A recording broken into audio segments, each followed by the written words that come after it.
Join me once again here on Talk and Fight for another episode of Boxing News Today, giving you all the updates from around the world. After scouring these many boxing websites, I found you some pretty good quotes and news. Bit of chatter, mostly chatter, regarding the Canelo Cinco de Mayo fight and his split with PBC and potential new deal with Matchroom. Still up in the air, but boy, oh boy, is that making headlines. Nonetheless, then we've got the Devin Haney, Ryan-Garcia shouting match at their press conference, most notably featuring Bill Haney, Devin Haney's father. And we're going to move on to a few of the heavyweights and what they have to say about their upcoming battles as well.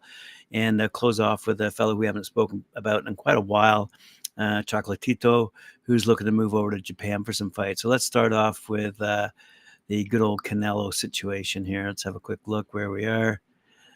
Yep. Okay, so as I said, Canelo was split with PBC, and he might be able to head over to Matchroom, reuniting himself with Eddie Hearn if he wants to, providing that the money from DAZN is on the table. What I don't understand about all this is it seems like when he was with PBC, they were offering Benavidez, or maybe they weren't. I'm not sure, but wouldn't it make sense to you, seeing they were both at that time PBC fighters, Canelo and Benavidez. Benavidez is sporting a 28-0 record, by the way, 24 knockouts. But now is he looking to jump ship? And whether or not remains to be seen.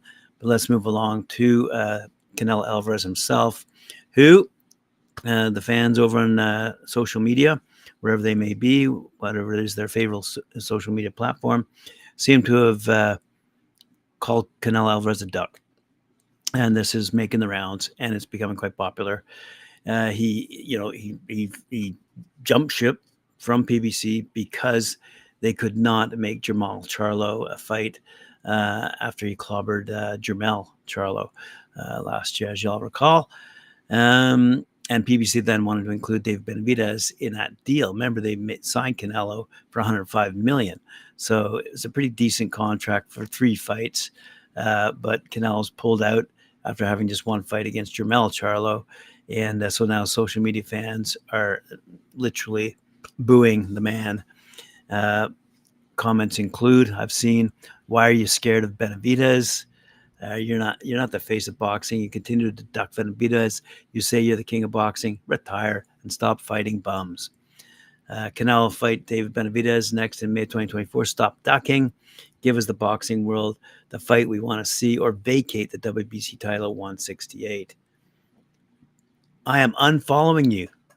I was a huge fan of you. To be honest, I'm not a huge fan of Benavidez, but the fact you ducked Golovkin too long and fought him 5 years later when you're supposed to be fighting him earlier. Now Benavidez is contender for 5 years, and you're giving a chance to Munguia or Berlanga. Are you a joke? Just give the young fighters a chance, just like how Floyd gave you. Wow. So some decent words. Do you remember last year, maybe the year before? I've been doing several hundred of these shows now, and I was talking with Christian von Sponock over in Great Britain, mainly talking about the heavyweights. But he certainly did not like Canelo Alvarez and the way Canelo Alvarez had basically padded his record. And now we're at the point where, quite frankly, he's at that age where even the fans are turning against him for not giving them the fight they want to see.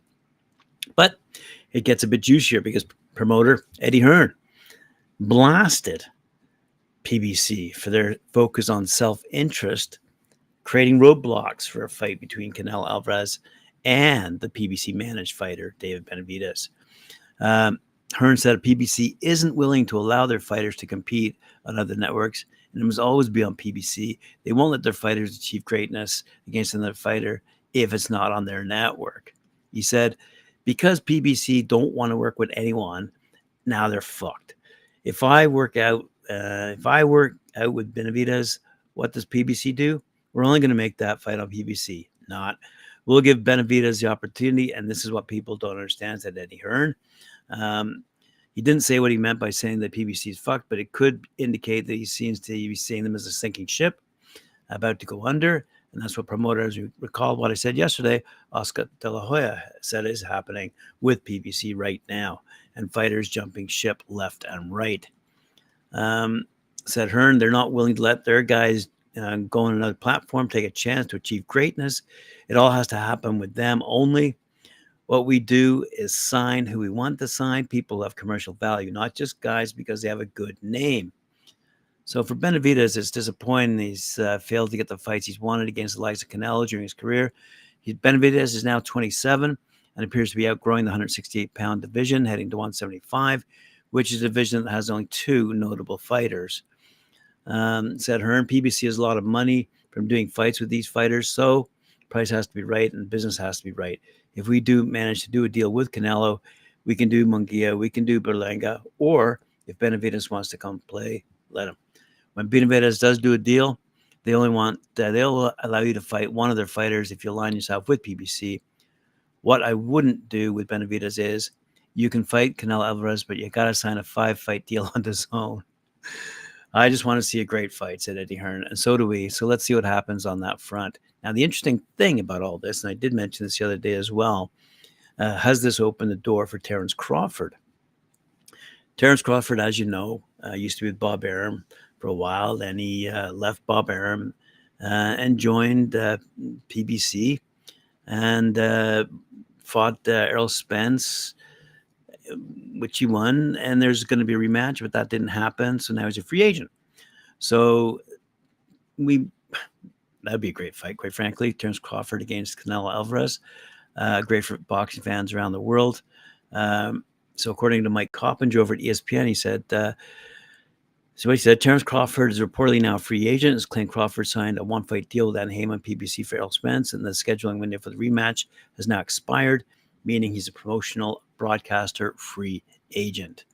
So, that's just another option on the table. I just wanted to throw in there. Boxing fans might want to argue about it all day long, but at the end of the day, I'll tell you what they are arguing, and that is who's going to win, Devin Haney or Ryan Garcia. This was a press conference that was held the other day in anticipation of their big fight coming up in April. WBC light welterweight champ Devin Haney predicts that Ryan Garcia will retire on April 20th or soon after their fight. Haney, who's 31-0, 50 knockouts, says Ryan, 24-1, 20 knockouts, is in the sport for money. And he's already made a lot in his 8-year career. He said the 25-year-old Ryan's net worth of $20 million, but it could be considerably more. He says he wants to accumulate a fortune of $100 million. In that case, he'd be in the bracket of Tyson Fury a few years ago. And for him to make that kind of money, he'll need to continue fighting long after his April 20th fight against Haney. So win or lose, Ryan is expected to keep fighting and be involved in big fights against top-level fighters at 140. If Ryan fights Teofimo Lopez, for example, rematches Gervonta Davis, or faces Shakur Stevenson, he could see his net worth rise up to $100 million because those would be massive fights thanks to King Ray's large social media following, which is in the range of 10 million followers. So he is worthy on that level alone. Now, speaking of worthy, I got to say, this happens to be one of the best paragraphs in boxing I've read in a while, written by Amy Kaplan, published on boxing247.com. Okay, check out this opening paragraph. Bill Haney's mouth runs faster than a high-speed train, and it seems like no one, not even the legendary Bernard Hopkins, is safe from his verbal onslaught. Assuming the role of a protective Papa Bear, Bill decided it was showtime at Haney versus Garcia press conference. And who better to engage in a verbal skirmish than the boxing legend Bernard Hopkins? It's akin to watching your uncle argue with the TV during a football game, except in this scenario, the TV has a voice and talks back. Papa Haney turned the presser into his own personal battleground, throwing verbal punches at Hopkins as if the Hall of Famer had personally insulted his mother's lasagna.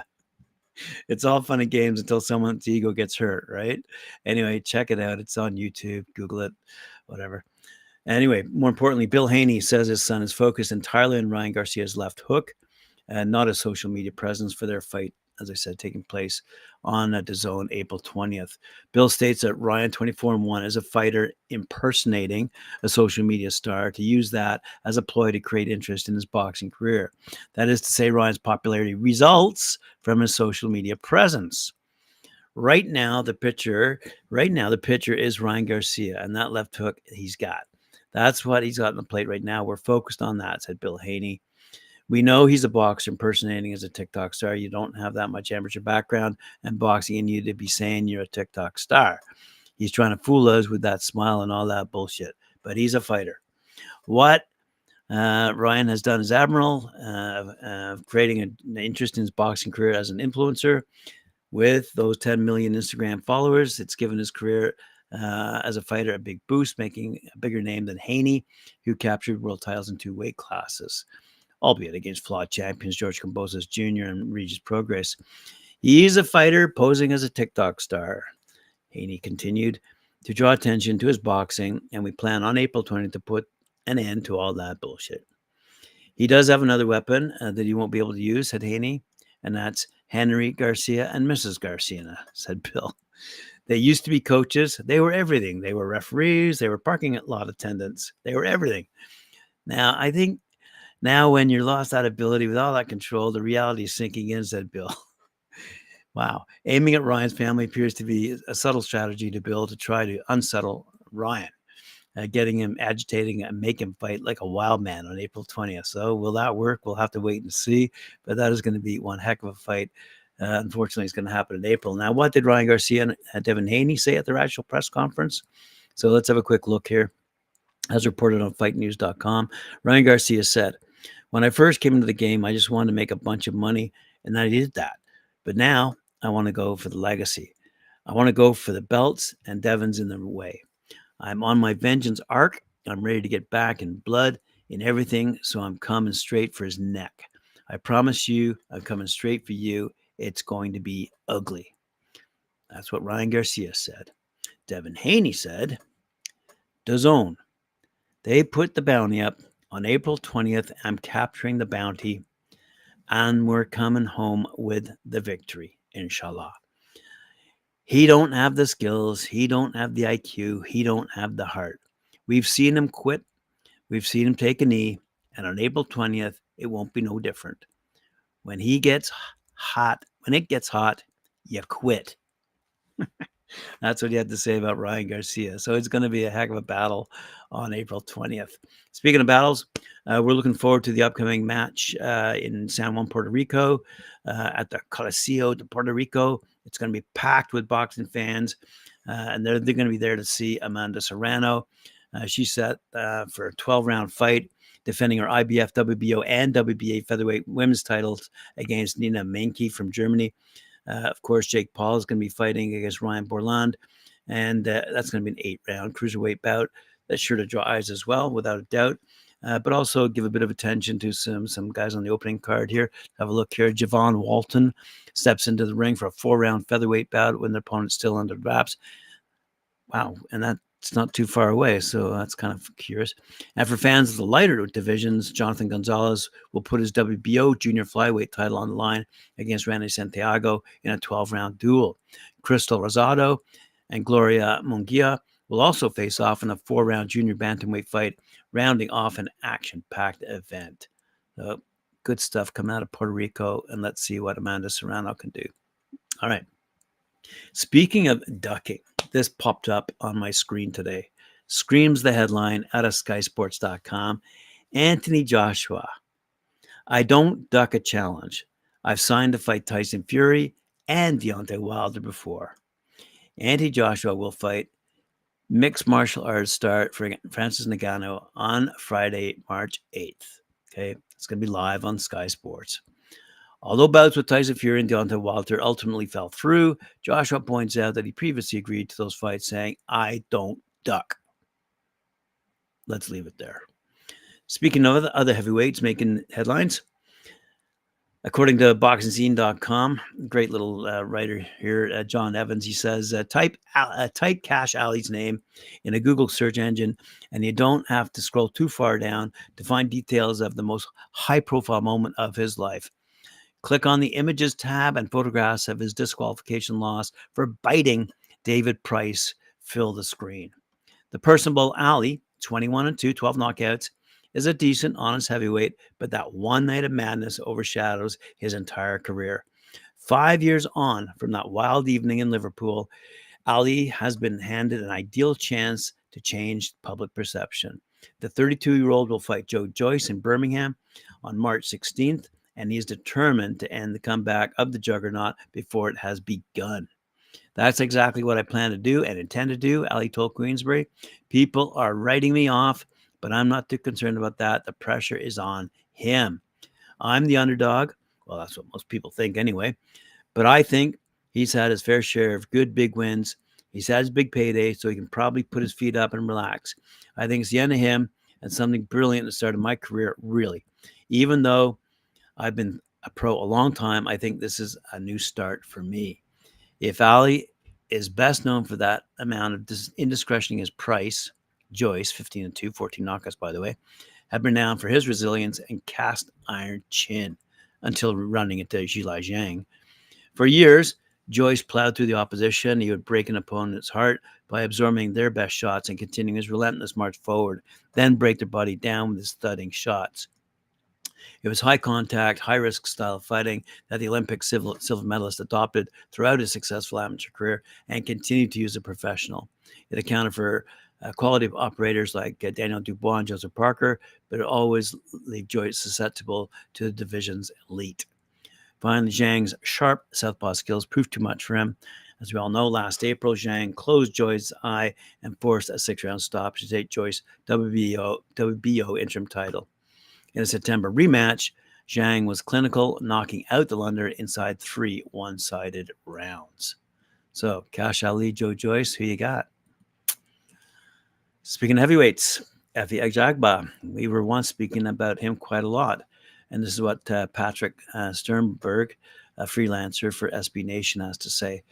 Ajagba will once again serve as a co-feature for a Jared Anderson main event, as Mike Coppinger reports on ESPN, and he'll get Guido Vianello ahead of Anderson's April 13th clash with Riyad Merhi.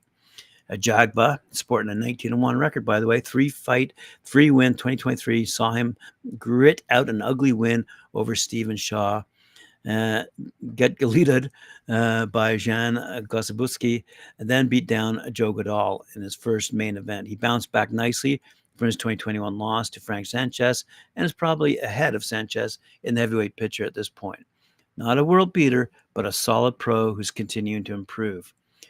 Not sure the same can be said of the fellow Olympian, Vianello, 12-1-1, 10 knockouts, though he's 2-0 since suffering a cut stoppage to Jonathan Rice back in January 2023, beating designated victims Curtis Harper and Moses Johnson. He's well behind fellow 29-year-old Ajagba in terms of development. Whoever wins should be ready to start a serious contender run, so we'll see who gets to capitalize in the post-Fury Usyk world, won't we? All right. Sternberg also has this to say with respect to Chocolatito. We haven't spoken about Roman Gonzalez in quite some time. After spending 2023 on the sidelines, though, he has some grand ambitions for this year.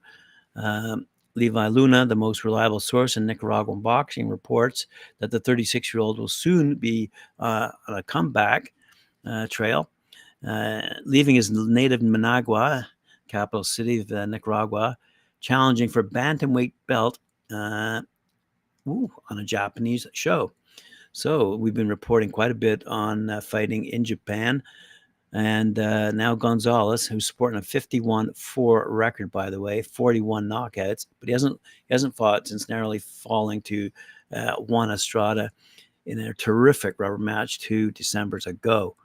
No stranger to move up in weight in pursuit of greater glory. He previously claimed titles at 105, 108, and 112 before a 2016 super flyweight debut saw him hand Carlos Cuadras his first defeat.